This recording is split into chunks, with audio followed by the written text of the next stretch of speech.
Hello guys, good morning. So welcome back to my YouTube channel. This is Autoboyson. So nasa shop tayo, car aircon electrical shop. May ginagawa tayong Ford Raptor. Ang issue nito ay humina daw yung aircon sa loob. So yan yung unit. So una natin i-check guys ay yung pressure nito. Kung mayroon pang natitirang preyon. So kung nakikita ninyo so far, kita naman ninyo mababa ng konti ang preyon. So isang dahilan na check din ninyo itong filter. Yan. So ever since siguro hindi pa ito napapalitan ng cabin filter. Ayan, sarado na guys. So kung hindi nyo napapalitan to, minsan nagdudulo to ng suffocation doon ng bakterya sa loob. Pangalawa itong blower motor. So mahal pa naman to. So kailangan yung linisan din yan kasi nababalot na ng dumi at saka umiingay siya pag unbalance yung bigat ng blade pag puno na ng dumi.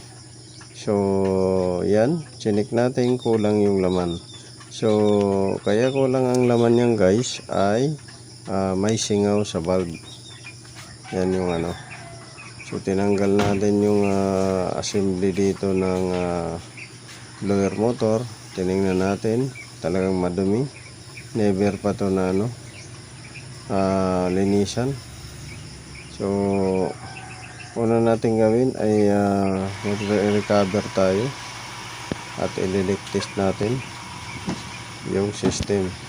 Tapos papalitan natin ng cabin filter, lilinisin din natin yung blower motor. So ayun guys, after natin gawin yun, yan, nilinis na natin yun. So in short video, naikabit na natin yung blower motor at cabin filter. So nandun na tayo ngayon sa charging system at tapos natin elect test. So far wala naman tayong nakitang leak sa system maliban lang sa access valve o shader valve. So ngayon kakargahan na natin guys ng preyon. So monitoring tayo guys sa pressure.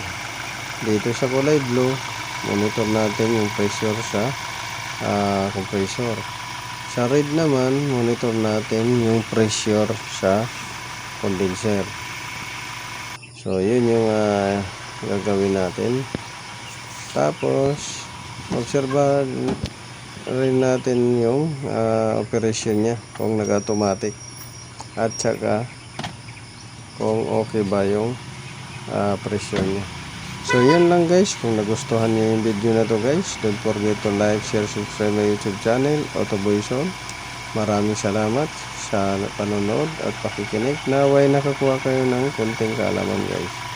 So dapat tingnan niyo yung cabin filter at tingnan niyo rin yung blower motor. Pati na rin yung mga access valve, may mga leaking yan pagka nag-high pressure. So yun lang. Maraming salamat. Good morning.